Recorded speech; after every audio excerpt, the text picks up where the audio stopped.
स्कंद जी बोले, हे महाभाग मुनीश्वर वामदेव, तुम धन्य हो। तुम बड़े ही शिव भक्त और शिव ज्ञान वालों में श्रेष्ठ हो। तुमको त्रिलोकी में कुछ भी अविदित नहीं है। फिर भी लोक कल्याण की दृष्टि से मैं कहता हूँ, प्रणव ही साक्षात महेश्वर है।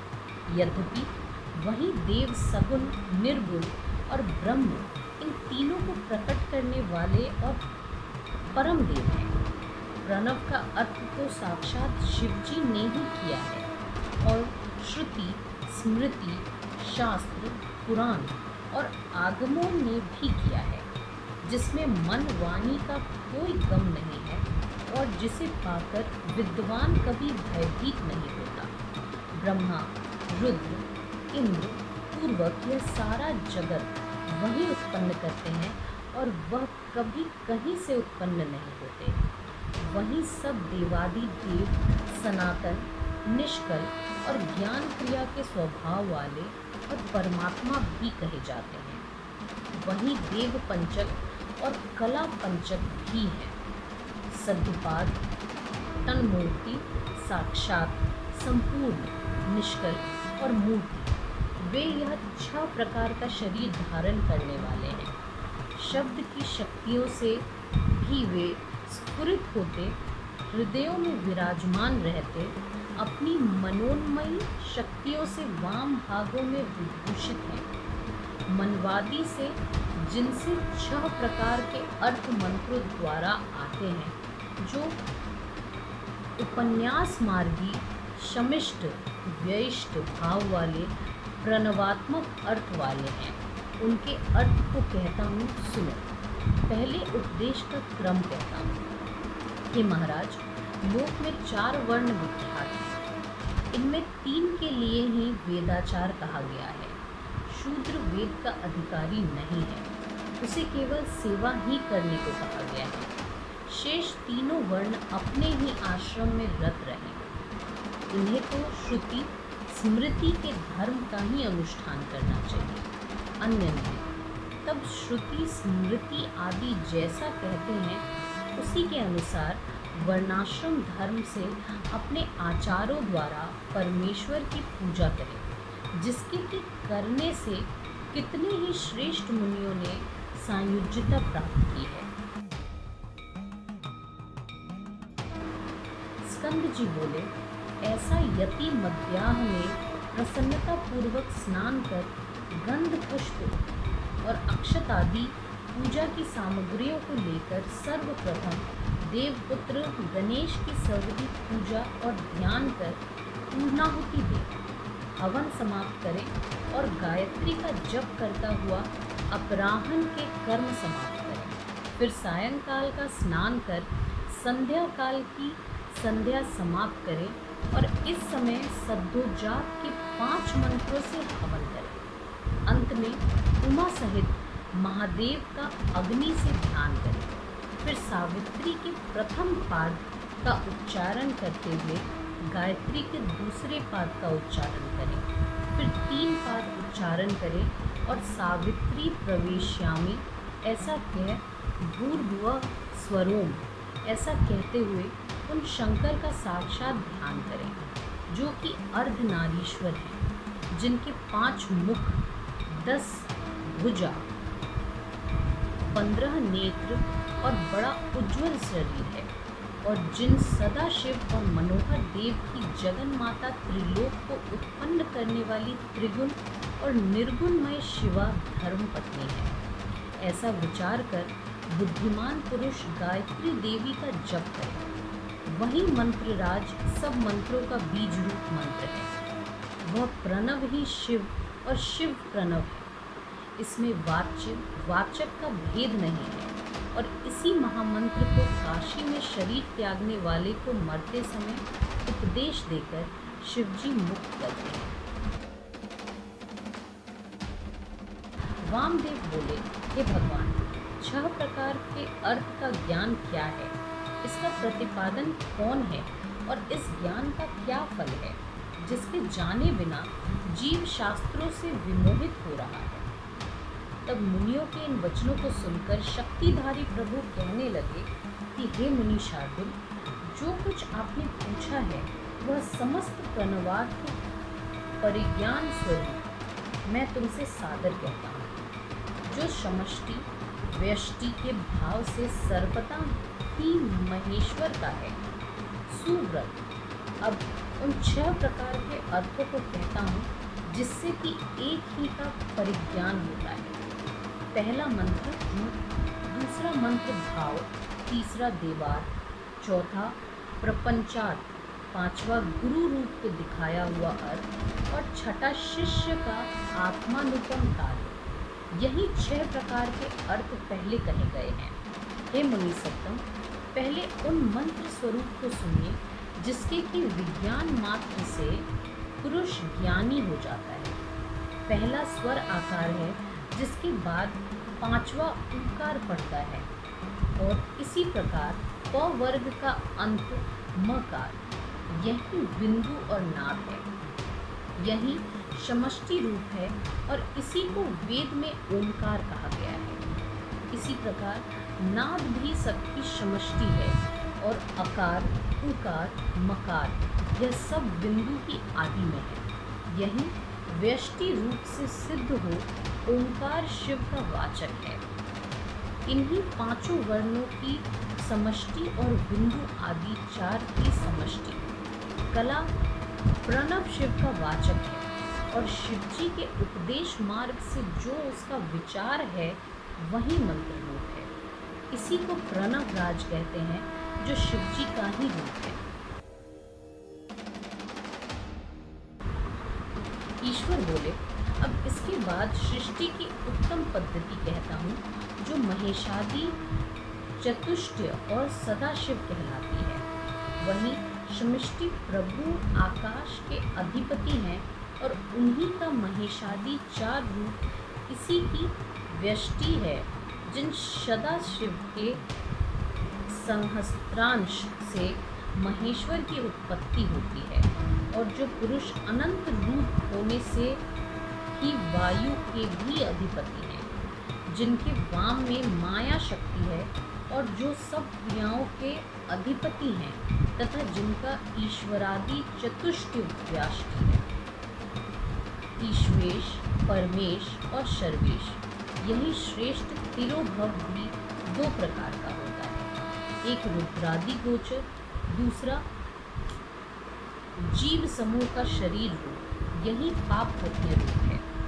शरीर जब तक स्थित है तब तक वह रहती है और इसमें कर्म की साम्यता है, किंतु यह एक ही होता है।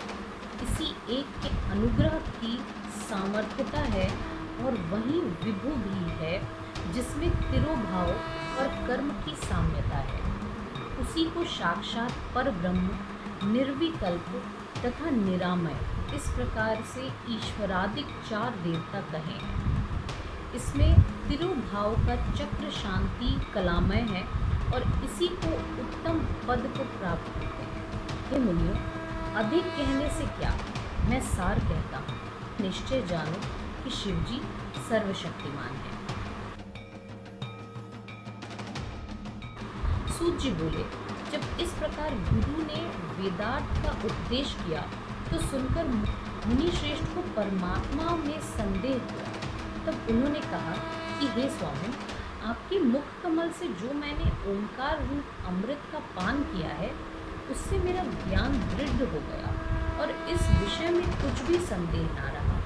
फिर भी मैं आपसे यह थोड़ा प्रश्न करता हूँ कि सदाशिव से लेकर कीर्ति पर्यंत यह जो जगत रूप की स्थिति है और जो सर्वत्र स्त्री पुरुष रूप से दिखती है, इस प्रकार के रूपवान जगत के लिए वही सनातन देव कारण है कि यह स्त्री पुरुष तथा नपुंसक रूप और कोई है अथवा उनका क्या रूप है। जब मुनि ने इस प्रकार पूछा तो उपनिषद भी इस रहस्य को समझकर प्रभु स्कंद जी को कुछ हंसते हुए बोले, हे मुने, इस गुप्त ज्ञान को शिवजी ने कहा है, ध्यान देकर सुनो। कर्म सत्ता से लेकर जितना कुछ शास्त्रवाद है वह सब ज्ञानदायक है। विचारवान उसे विवेक पूर्वक सुनते हैं। शिव निंदक पहले से ही 6 मुनियों के द्वारा शापित और अन्यथावादी है, अतएव उनकी वार्ता कदापि सुनने योग्य नहीं है, क्योंकि उन्हें तो क्षिति और अंकुरादि कर्ताजन्य देखने से भी और अनुमान प्रयोग से भी परमेश्वर का रूप सिद्ध नहीं होता है, और वे अन्य अवसर की प्रतीक्षा करते हैं। यह तो प्रत्यक्ष प्रपंच का दर्शन एवं अवलंब है। परमेश्वर महात्मा को जाने, इसमें संदेह नहीं। स्त्री पुरुष रूप विश्व प्रत्यक्ष ही दिखलाई पड़ता है। श्रुतियों ने कहा है कि सच्चिदानंद ब्रह्म इन रूपों से सत्य प्रतिपादित होता है, और वही प्रपंच की निवृत्ति करने वाला शब्द तथा सदात्मा कहलाता है। फिर वही अपने प्रकाश से चित्त होकर जगत का कारण हो जाता है, परंतु वह शिव ही भक्ति भाव को प्राप्त हुए हैं। वामदेव जी बोले, हे भगवान, पहले तो आपने यह कहा कि प्रकृति से नीचे नियति और ऊपर पुरुष है। वह अब आप यह दूसरा कहते हैं। माया से संकुचित रूप को तो आपने कहा है कि वह नीचे है। अस्तु है नाथ, मेरा यह संशय दूर कीजिए। स्कंद जी बोले, हे मुने, यह अद्वैत शैववाद में किसी प्रकार भी द्वैत का समावेश नहीं है। यह ईश्वर और अविनाशी है। इस प्रकार वह एक ही शिव सच्चिदानंद रूप वाले और ब्रह्म है, जिन्हें सर्वज्ञ, सबका कर्ता और त्रिदेवों का उत्पादक कहा जाता है। शिवजी ही अपनी माया और इच्छा से संकुचित रूप के समान पुरुष हो गए, और जिनमें 5 कलाएं हैं, और जो भक्ता है वही पुरुष प्रकृति के गुणों का भोक्ता है, वही समष्टि और वही चित्त प्रकृति तत्व है। सत्ववादी भेद से प्रकृति के गुणों से बुद्धि और बुद्धि से 3 प्रकार का अहंकार उत्पन्न हुआ है, फिर जिससे तेज और उससे मन, बुद्धि तथा इंद्रियों की उत्पत्ति हुई है, और मन का रूप संकल्प विकलात्मक है।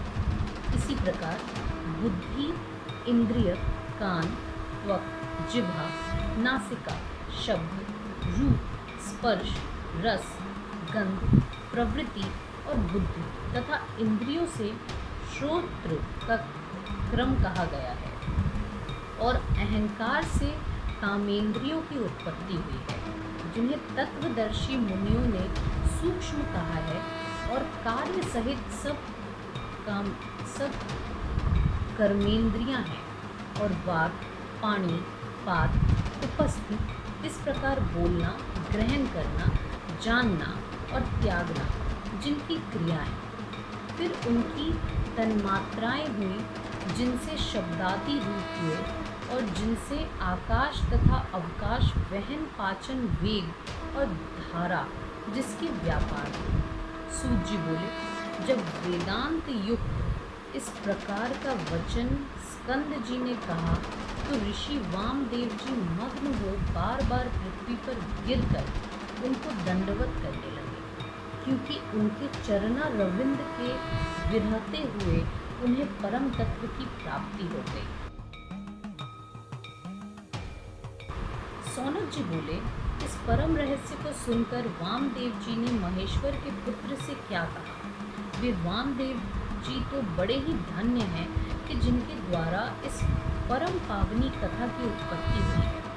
तब मुनियों शिव प्रेमियों से बोले, हे मुनियों, आप सब महादेव जी के भक्त धन्य हैं, जो इस प्रकार लोकोपकार कर रहे हैं। अतः अब मुझसे उन दोनों महात्माओं का संवाद फिर से सुनिए। तब वामदेव जी ने स्कंद जी से पूछा, हे भगवान, हे सर्व तत्व विशारद षणमुख जी, अब आप मुझसे संप्रदाय के उस ज्ञान को बतलाइए जिसके कि उपदेश बिना जीवों को भोग मोक्षादि की सिद्धि नहीं प्राप्त होती, और जिन्हें उपदेश का अधिकार भी नहीं है।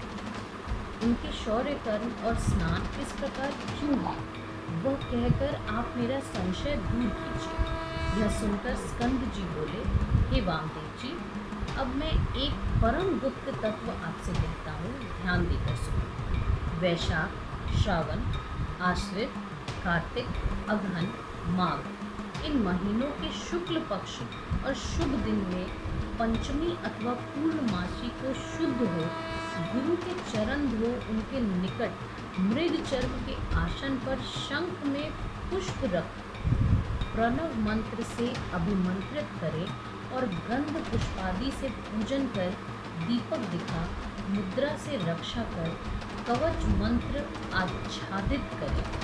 फिर अर्घ्य के विधान से उत्तम मंडल कर उसे सुगंधित पुष्पों से पूजें। आधार को शोधें और फिर उस पर शुद्ध घट रखकर सूत से लपेटकर उसमें सुगंधित जल भरें। फिर पीपल, पाकड़, जामुन, आम, बड़, इन पांचों की छाल और इन्हीं पांचों के पत्ते और हाथी, घोड़े, रथ, बांदी और नदी के संगम स्थान मिट्टी में सुगंधित द्रव्य मिलाकर उस कलश पर लेपन करें। फिर वस्त्र, आम के पत्ते, कुश का अग्र, नारियल और फूल मिलाकर इस प्रकार सब वस्तुओं को उस घट पर अलंकृत करें। फिर उसमें पंचरत्न अथवा भक्ति सहित स्वर्ण डाल दें। फिर नील, माणिक्य, स्वर्ण, मूंगा और गोमेद, इन पांचों रत्नों को ले निर्मलस्क का उच्चारण करते हुए अंत में धीम ऐसा उच्चारण करते हुए प्रेम पूर्वक सब भी पूजन करें। फिर जैसा कि पहले कहा जा चुका है कि खीर और तांबुल रख 8 नामों से पूजन करें। इस प्रकार गुरु की कृपा से निर्मलात्मा हो। फिर गुरु अपने ऐसे शिष्य को हंस सोहम मंत्र का उपदेश, जिसके आदि में हंग का अर्थ सहित आत्मा स्वयं शिव है, इस प्रकार गुरु उपदेश दे, यह सोचे कि वही मैं शिव हूँ। फिर वह शिष्य को भस्म का परोक्ष ज्ञान दे और सादर उसका तात्पर्य इस प्रकार 22 वाक्यों में समझाए। स्कंद जी बोले, तब गुरु इस प्रकार कहे कि ब्रह्म हूँ, वह तू है, आत्मा ही ब्रह्म है, सारा जगत ईश्वर से अधिष्ठित, मैं ही प्राण हूँ, आत्मा ही ज्ञान है। प्रज्ञानात्मा अर्थात जो यहाँ विरत अवीसी से वह परे है, वही तुम्हारा आत्म अंतर्यामी है। वह एक ही पुरुष है और आदित्य मैं हूँ, पर ब्रह्म भी मैं ही हूँ, सबसे परे सबका ज्ञाता, वह एक सर्वभूतों के हृदय में मैं ही हूँ। तत्व और पृथ्वी का प्राण मैं ही हूँ, जल का और तेज का भी प्राण मैं ही हूँ, वायु और आकाश का भी प्राण मैं ही हूँ, त्रिगुण का भी प्राण हूँ, सर्वात्मक एक अद्वितीय मैं हूँ। यह सब कुछ ब्रह्म रूप ही है, मैं सभी मुक्त स्वरूप हूँ। जो यह है वही मैं हूँ और हंस भी मैं ही हूँ। इस प्रकार सबका ध्यान करें। यह कहकर स्कंद जी ने वामदेव को शौर तथा स्नान की विधि बताई। स्कंद जी बोले, हे महादेव, अब मैं स्नान और शौर की वह विधि कहता हूँ जिससे कि यतियों को परम शुद्धि प्राप्त होती है। हे मुनीश्वर, जब इस प्रकार शिष्य योग पट को प्राप्त हो पूर्वव्रती होए, तब उसे पहले शौर करा लेना चाहिए। वह गुरु को नमस्कार कर उनकी आज्ञा ले, फिर उस कपड़े को जो नाई के पास हो उसे मिट्टी और जल से धुला डाले तथा उसके हाथ भी मिट्टी देकर धुला दे और शिव शिव उच्चारण करता हुआ दोनों हाथों की अनामिका और अंगूठे को अभिमंत्रित करे। फिर नेत्र मूंद कर अस्त्र मंत्र पढ़े और फिर नेत्र खोलकर नापित के उस्तरे और कैंची आदि की स्वच्छता को देख उसे भी अस्त्र मंत्र से अभिमंत्रित कर प्रोक्षण करे तथा प्रभाव से छुरे को ग्रहण कर दाहिनी ओर से शौर करा कराए और पहले आगे का बाल दूर कराए, पीछे सब बाल मुड़ाए। फिर एक पत्ता ले उसके बालों को रख कहीं दूर डाल दें और मूंछ भी मुड़वा ले। फिर हाथ में हाथ रख नखों को कटाए और बेल, पीतल तथा तुलसी के नीचे की मिट्टी लेकर रखें। फिर 12 बार जल में डुबकी लगाकर किनारे पर बैठ उस मिट्टी के 3 भाग कर शुद्ध स्थान पर रखें। उसे प्रोक्षण कर अस्त्र मंत्र से अभिमंत्रित करें। फिर उसमें से एक भाग मिट्टी ले उसी से 12 बार हाथ को मल कर जल से धोएं और एक ढेले ही से शरीर का लेपन कर जल से धो फिर जल में प्रवेश करें। फिर दूसरे भाग की मिट्टी लेकर 12 बार सिर से मुख तक लपेट कर 12 बार जल में डुबकी लगाएं और फिर तट पे जाकर कुल्ला करें और 2 बार आचमन कर ओम पूर्वक 16 प्राणायाम करें। फिर बची हुई मिट्टी को लेकर उसके 3 भाग कर उसमें से एक भाग को ले कमर और पैर धोकर 2 बार कुल्ला आचमन करें। फिर मौन होकर ओंकार पूर्वक 16 प्राणायाम करें। फिर दूसरे भाग को ले ओम करते हुए जंघा में लगाएं और प्रणव में 3 प्रोक्षण करें। फिर रखी हुई मिट्टी को 7 बार अभिमंत्रित कर उससे अपना हाथ 3 बार धोएं और अपनी कक्षा में सूर्य के दर्शन करें। फिर मिट्टी से दोनों कांखों को धोकर सूर्य को देखते हुए सिर से पांव तक मिट्टी लगाएं और तीसरे भाग की मिट्टी लेकर पृथ्वी पर रखें। अपने दंड को उठा अपने मंत्रदाता गुरु को ज्ञान सहित स्मरण करता हुआ सब ऐश्वर्यों के पति शंकर पार्वती का स्मरण करते हुए 3 बार साष्टांग करें और तीर्थ में प्रवेश कर बार बार डुबकी लगाएं और ओम कहता हुआ 3 बार शिव के चरण कमलों का ध्यान करें। हे मुनिवर, यह तो मैंने आपके स्नेह से कहा, अब आगे और क्या सुनने की इच्छा है वह कहिए। वामदेव जी बोले, हे गुरु, मैंने यह सुना है कि यतियों का दाह कर्म नहीं होता और केवल शुद्ध भूमि में उन्हें स्थापित कर दिया जाता है, इसका क्या कारण है? सूत जी बोले, जब वामदेव जी ने इस प्रकार कहा तब स्कंद जी शिव जी से सुने हुए इस परम रहस्य को उनसे कहने लगे। स्कंद जी बोले, यह बहुत पुण्य बात है। शिव जी ने एक कथा के लय में वर्णन किया था कि ब्राह्मण, वही कथा मैं तुमसे कहता हूँ। महाधैर्यवान योगी जिसे समाधि अवस्था प्राप्त हो वही शिव रूप से परिपूर्ण होता है, परंतु जिसका चित्त समाधि से परिचित नहीं, ऐसे पुरुष को चाहिए कि वो गुरु के मुख से सुनकर शिव जी के ध्यान में परायण हो, योगाभ्यास करे, जिससे तीनों पदार्थों का ज्ञान होता है। ऐसा त्रिपुटी में ध्यान करने के लिए यम नियमादि का अभ्यास करे। इससे भी सदा शिव के प्रसाद से नंदी द्वारा परित हो वह पुण्यात्माओं के लोक में जाता है। वह कैसे भी हो उसे उत्तरायण की गति प्राप्त हो जाती है। स्कंद जी बोले, हे मुनि, एकादश विधि सुनिए। 11वें दिन आने पर जो विधि कही गई है वह मैं आपके स्नेह से कह रहा हूँ। एक वेदी को शुद्ध लीप कर पश्चिम पूर्व 5 मंडल बनाएं और उत्तर की ओर मुख कर एक और लंबा चौड़ा मंडल बनाएं और उसमें देवेश्वरी अति वाहिक जैसा पहले कहा गया है 5 देवताओं की पूजा करें और उनके चरणों में शंख के जल बिंदु समर्पण करें। सविधि और भी बहुत सी पूजा करें। ओम भूर्भुवः स्वः इस मंत्र से प्रोक्षणादि करें और धूप दीप प्रदक्षिणा और नमस्कार कर सिर पर अंजलि धारण कर प्रार्थना करें कि हे माताओं, तुम प्रसन्न होकर इस यति को शिव चरणों में रक्षित करो। ऐसी प्रार्थना कर किए हुए सभी कर्मों को विसर्जित कर उनके प्रसाद को कन्याओं में बांटें अथवा गौओं को खिलाएं अथवा जल में डाल दें। अन्यत्र कहीं न डालें। इस प्रकार उनका रावण श्राद्ध करें, क्योंकि यति का एकोदिष्ट श्राद्ध नहीं होता।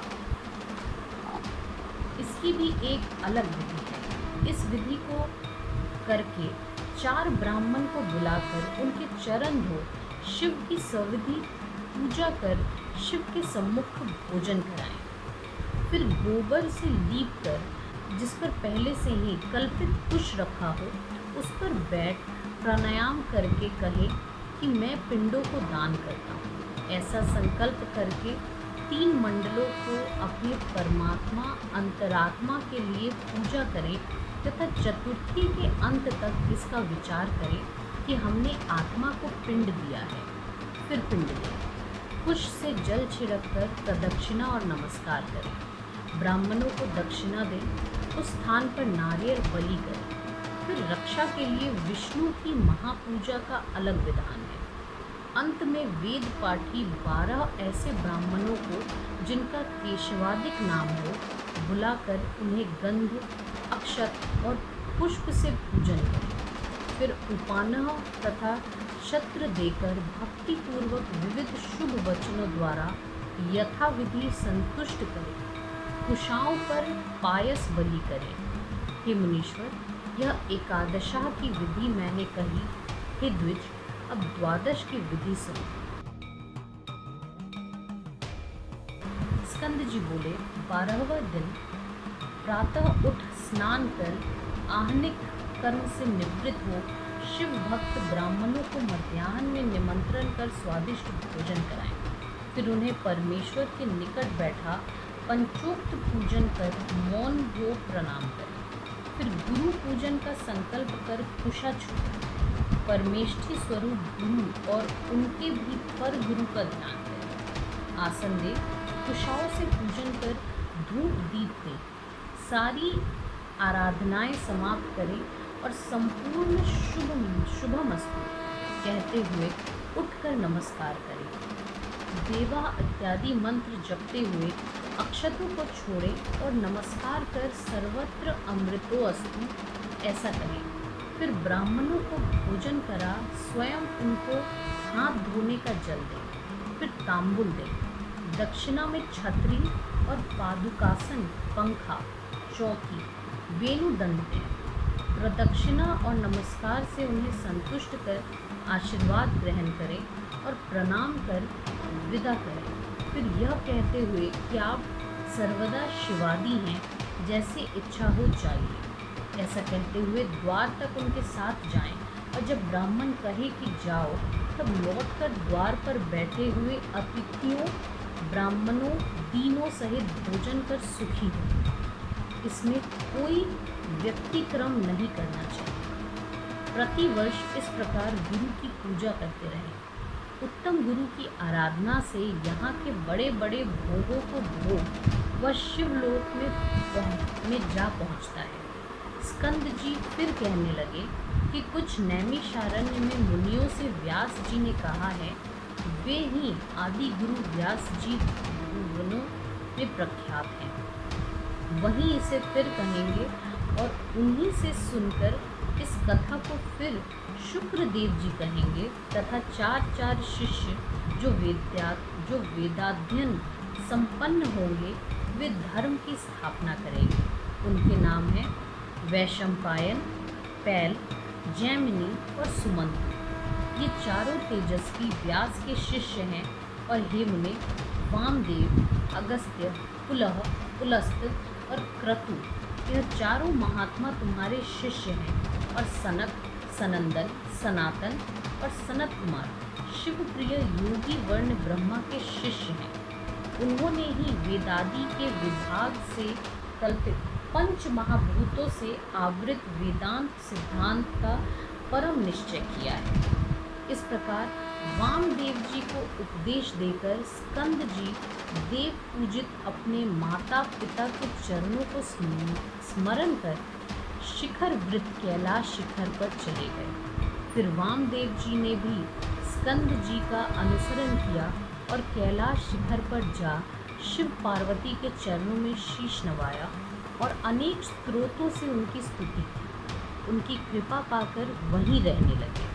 हे मुनियों, इस प्रकार आप लोग भी उन्हीं ओंकारार्थ महेश्वर को जानकर सुख से यही विश्वेश्वर के चरण कमलों में रहे, जो वेदों में गुप्त सर्वसव तारक मंत्र देने वाले और मुक्ति के दाता हैं। अब मैं श्री गुरुदेव की सेवा के लिए बद्रिकाश्रम को जाऊंगा। मुनीश्वर, आपने जो पूछा था वह सब मैंने कहा। इसी के साथ शिव महापुराण छठवीं कैलाश संहिता समाप्त होती है। ओम नमः शिवाय।